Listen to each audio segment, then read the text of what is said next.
ভাই রিক্সা যাবেন? Awesome. তুমি শেষ পর্যন্ত তুমি রিক্সা চালাও? অবশ্য তোমার মতো এমন খ্যাত গাইয়া ছেলে জীবনে আর কি বা করতে পারে? কেন বেন রিক্সা চালানো কি খারাপ? তাই খবরদার আমাকে বেআইন বলবে না। আর রিক্সা চালাও চালাও, আমাদের এলাকার আশেপাশে তোমাকে যেন আর না দেখি। তোমার জন্য তো আমাদের মান সম্মান কিছুই থাকবে না। মান সম্মানে কি আছে? আমি তো চুরি করে খাইতেছি না। তাই একদম মুখে মুখে কথা বলবে না। আর তুমি না বলে ভার্সিটিতে ভর্তি হও? এই রিক্সা চালায় টাকা জমায় আমি ভার্সিটিতে ভর্তি হবো। আল্লাহ দিলে রিক্সাওয়ালাই একদিন ভার্সিটিতে ভর্তি হইব, কেউ টাকাইতে পারবো না।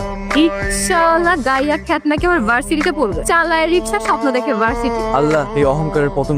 মিস সোনিয়া, আমাদের অফিস ম্যানেজমেন্টে আপনাকে স্বাগত। থ্যাংক ইউ মিয়া। আমাদের ম্যানেজমেন্ট আপনাকে যে দায়িত্ব দিয়েছে আমি আশা করব সেটা আপনি সততার সাথে পালন করবেন। জি ম্যাম, আমি আমার দায়িত্ব যথাযথ পালন করার চেষ্টা করব। রফিক সাহেব, আমি তো রেগুলার অফিসে আসতে পারছি, আপনি আমাকে আপডেট করে মেল করে দিয়ে।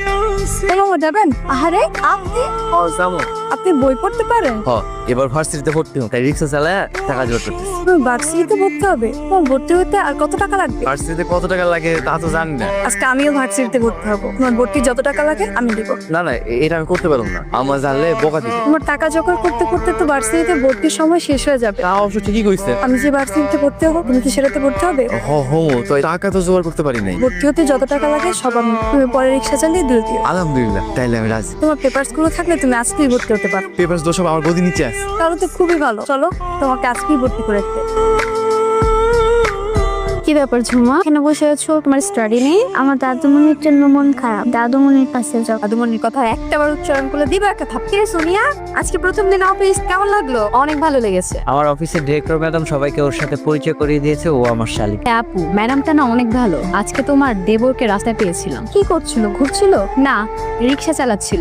রিক্সা চালাচ্ছিল? ছি ছি ছি ছি। আমিও বলে দিয়েছি আমার বাসার আশেপাশে যেন না আসে।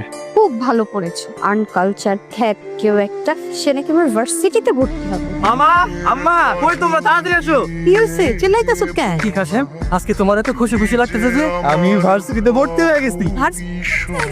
আলহামদুলিল্লাহ। বিয়ে তো তারা জোগাড় করলা কেমনে? আমি রিক্সা চালিয়ে দেখি।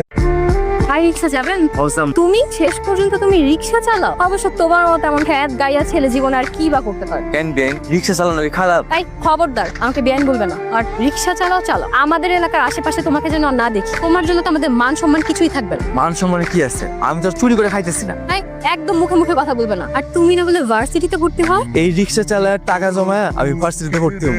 আল্লাহ দিলে রিক্সাওয়ালাই একদিন ভার্সিটিতে ভর্তি হইব, কেউ টাকাইতে পারবো না।